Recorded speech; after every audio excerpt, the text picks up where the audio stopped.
اچھا، اب یہ جو اسماعیلیوں کے روحانی پیشوا جب ہندوستان میں آئے تو ہندوستان کو انہوں نے کیا کچھ دیا؟ ہندوستان میں سب سے بڑی بات ہے آغا خان سوئم نے مسلم لیگ بنائی تھی، آپ کو یاد ہوگا. اور مسلم لیگ یعنی مسلمانوں کی ہندوستان کے اندر اگر کوئی آواز تھی تو وہ مسلم لیگ ہی تھی. ہاں، صدر بھی رہے. اس کے علاوہ جو تحریک پاکستان ہے اس دوران ان کا کنٹریبیوشن بہت زیادہ تھا، خاص طور پہ معاشی اعتبار سے. پھر پاکستان بننے کے بعد آغا خان کی طرف سے بہت زیادہ کنٹریبیوشن ملا پاکستان کو، کیونکہ پاکستان نوزائیدہ جب ملک تھا تو کچھ تھا نہیں پاکستان کے پاس. ہندوستان سے جو پیسہ ملنا تھا وہ بھی نہیں مل رہا تھا، اور کوئی ایسے تعلقات، سفارتی تعلقات ہمارے نہیں تھے پاکستان کے کہ وہ باہر سے تجارت یا کوئی بھی فوری طور پہ تو کوئی ایسا نہیں تھا. آغا خان واحد آدمی تھے جو کہ گلوبلی جانے جاتے تھے اور پاکستان کے بہت بڑے خیر خواہ تھے. ایک تو یہ ہوا جو انگریز کے رہتے ہوئے اور انگریز کے جانے کے بعد انہوں نے جو کچھ کیا.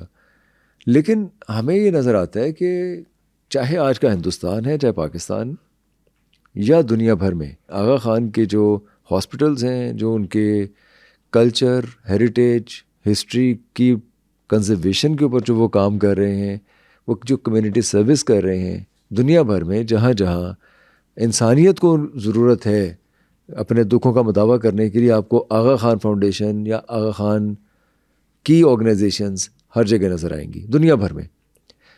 یہ نہیں کہ صرف پاکستان میں یا صرف ہندوستان میں یا جہاں وہ رہتے ہیں. اب رہتے تو یورپ میں زیادہ وقت وہیں رہتے ہیں، لیکن آپ کو وہ کام کرتے ہوئے، ان کی تنظیمیں کام کرتے ہوئے ہر جگہ نظر آئیں گی. وہ چاہے میٹیریل، کلچرل ہیریٹیج کی کنزرویشن کا کام ہے، چاہے وہ انسانوں کے دکھوں کا مداوع کرنے کا کام ہے، چاہے وہ تعلیم کا کام ہے. اگر ہم اپنے انٹلیکچوئلس کو دیکھتے ہیں جن لوگوں نے پاکستان میں مختلف کمیونٹیز کے اوپر لکھا ہے، ان میں سب سے زیادہ اپریشیٹ اگر کسی کو کیا گیا تو وہ آغا خانی اسماعیلیوں کو کیا گیا، کیونکہ عورت کی تعلیم پہ سب سے زیادہ توجہ اگر کسی نے دی ہمارے اس خطے میں تو وہ خطہ ہے جہاں برسوں سے عورت ستی ہو رہی تھی، جہاں برسوں سے اس کی شادی اس لیے نہیں کی جاتی کہ زمینیں کہیں بانٹی نہ جا سکیں، جہاں عورت مغلوب رہی ہے ہمیشہ سے، جہاں عورت کو خدا نہ خواستہ، لیکن ہمارے ہاں یہ ایک لعنت رہی ہے کہ عورت کو پاؤں کی جوتی سمجھا جاتا رہے. اس معاشرے میں آغا خان نے آ کے یہ کہا کہ آپ اگر مرد اور عورت میں سے ایک کو پڑھانا ضروری ہے تو عورت کو پڑھائیں. عورت کو آپ پڑھائیں گے تو عورت پوری نسل کو پڑھا دے گی. اور یہ ہم نے دیکھا ہے. اس وقت بہت سیفلی بات کہی جا سکتی ہے، اسماعیلی عورت سے زیادہ انلائٹنڈ، مہذب، پروگریسو اور لبرل خاتون نہیں ہے کوئی. یہ ان کی کمیونٹی نے، یا آغا خان کے پیغام نے، آغا خان کے جو جماعت خانے ہیں، جو ان کی کمیونٹی سروس ہے، جو کمیونٹی ڈیولپمنٹ کے پروگرام ہیں، انہوں نے ان خواتین کو ایک سٹیٹس دیا ہے جو کہ ہمارے ہاں اب تک مفقود ہے. گو کہ ہم بہت آواز اٹھا رہے ہیں، ہم بہت اچھا کام کر رہے ہیں، ہمارے ادارے بھی کر رہے ہیں، لیکن آغا خان کی جو عورت ہے، اسماعیلیوں کی جو عورت ہے، وہ ہماری عورت کا جو ہمارے ہاں تصور ہے اس سے بہت زیادہ پروگریسو اور ایڈوانسڈ ہے، اور ہمیں ان سے سیکھنا چاہیے. اچھا، یہ جو آغا خان سوئم تھے، انہوں نے اپنے بیٹے کی بجائے اپنے پوتے ہز ہائنس پرنس کریم آغا خان، ان کو کیوں اپنا جانشین مقرر کیا تھا؟ اچھا، یہ ویسے پہلی دفعہ نہیں ہوا. وہ تو ہم دیکھتے ہیں کہ یہ سلسلہ شروع ہی یہاں سے ہوا کہ حضرت امام جعفر صادق نے اپنے بیٹے کو جب نامنیٹ کیا تو وہ وفات پا گئے تو ان کا بیٹا آگے بنا. ہاں، لیکن یہ ضرور ہے کہ بیٹے کے موجود ہوتے ہوئے نامنیٹ پوتے کو کیا جائے. یہ میرا خیال ہے یہ جو 48 امام ہیں ان میں پہلی مثال ہے یہ. اور اس کی وجہ یہ ہے کہ امام کے اوپر یہ ذمہ داری ہے کہ وہ کیسے انٹرپریٹ کرے گا پیغام کو، وہ کیسے اس شخص کو جو کہ بہت زیادہ بینیفیشل ہے کمیونٹی کے لیے، کمیونٹی سروس کے لیے، وہ پک کرے گا، امام پک کرے گا. اور یہ امام ہی سمجھتا ہے، یہ امام کا ہی خاصہ ہے، امام کا ہی ایک پریروگیٹو ہے کہ وہ کس کو چنتا ہے. اب یہ دیکھنے کی بات ہے کہ میرا خیال ہے آج تک کسی امام نے اگر نص کیا ہے، کسی کو نامنیٹ کیا ہے، کسی کو پک کیا ہے تو شاید غلط نہیں کیا. یعنی کہ ہمیں کمیونٹی کی طرف سے کوئی ایسا نظر نہیں آتا, کوئی بغاوت نہیں نظر آتی. ہاں یہ کچھ گروپس کسی اور کو امام چننا چاہ رہے تھے, ان کی جگہ کوئی اور امام بن گیا, لیکن ہمیں یہ نظر نہیں آتا کہ جسے امام چنا گیا وہ خدا نہ خواستہ مہلک یا مضر ثابت ہوا بحیثیت ایک انسان. ایسا نہیں ہوا. جو ہمیں اپنی جو معلوم تاریخ ہے اسماعیلیوں کی, اس کے اندر تو یہ نظر نہیں آتا.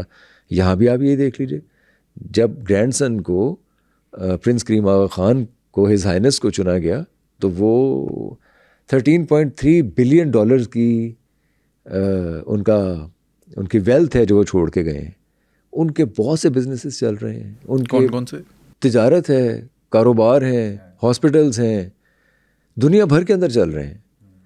اور دنیا بھر میں جتنا کاروبار چل رہا ہے اتنے ہی ادارے چل رہے ہیں جو کہ محض چیریٹی کے لیے نہیں ہیں, ڈیولپمنٹ کے لیے ہیں.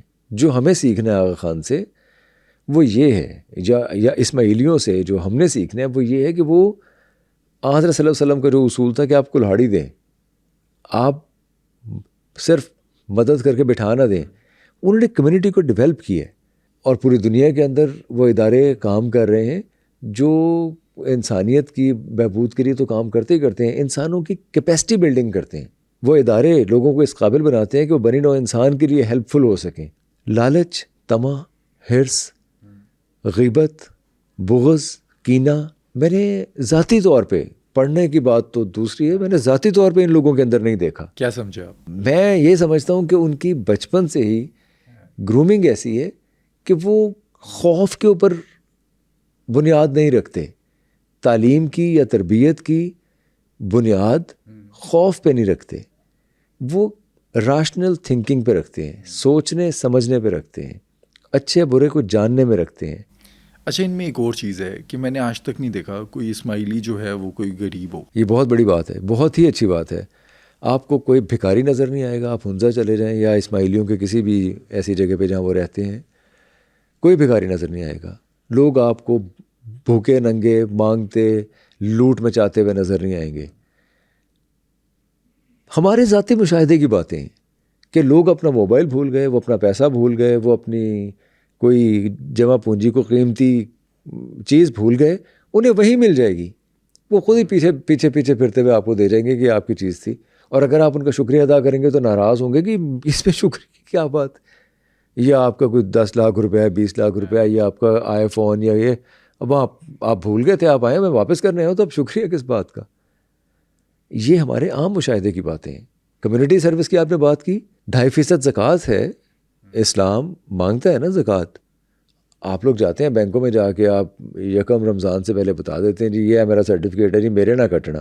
ٹھیک ہے, آپ اپنے طور پہ اگر دینا چاہتے ہیں دیتے ہوں گے, میں کسی کو جج نہیں کر رہا, لیکن میں یہ بتا رہا ہوں پھر ہمارے معاشرے کے اندر وہ سب کچھ نظر آنا چاہیے. اگر ہم 2.5% زکوٰۃ دے رہے ہیں یا ٹیکس دے رہے ہیں یا اپنی آمدن میں سے کچھ دے رہے ہیں تو وہ نظر تو نہیں آتا, کیونکہ لوگ تو لوٹ کھسوٹ کر رہے ہیں.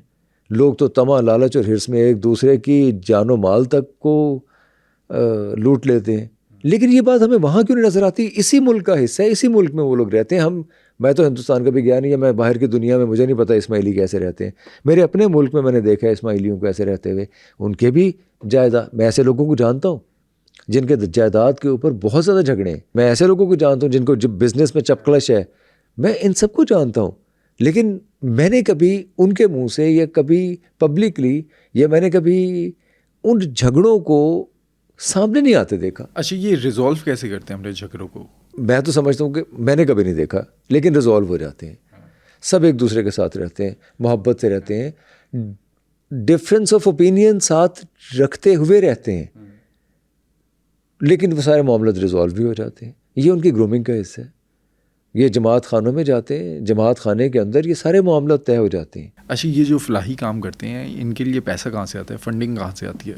ایک تو بزنسز ہیں جو بہت زیادہ چل رہے ہیں, ہر طرف پوری دنیا میں چل رہے ہیں, ڈالرز میں پاؤنڈز میں کمایا جاتا ہے, وہاں سے ہر طرف لگایا بھی جاتا ہے. دوسری بات یہ ہے کہ جہاں انویسٹ کیا جائے وہ محض چیریٹی نہیں ہے, محض خیرات نہیں ہے. یہ یاد رکھے کہ جو محض چیریٹی ہے وہ کرپل کر دیتی ہے معاشروں کو. ہمیں یہ بات سیکھنی چاہیے آغا خانیوں سے, اسماعیلیوں سے. محض چیریٹی, یہاں تو ہوتا ہے نا لنگر کھانے کھول دیے, ٹھیک ہے شام کو آگے روٹی کھا لو, ٹھیک ہے, میں اس کو جج نہیں کرنا چاہتا, لیکن بھئی آپ اسے اس قابل بنائیں اس شخص کو کہ وہ اپنی روٹی خود کما سکے. وہ کہ میں نے کیوں کھانا ہے.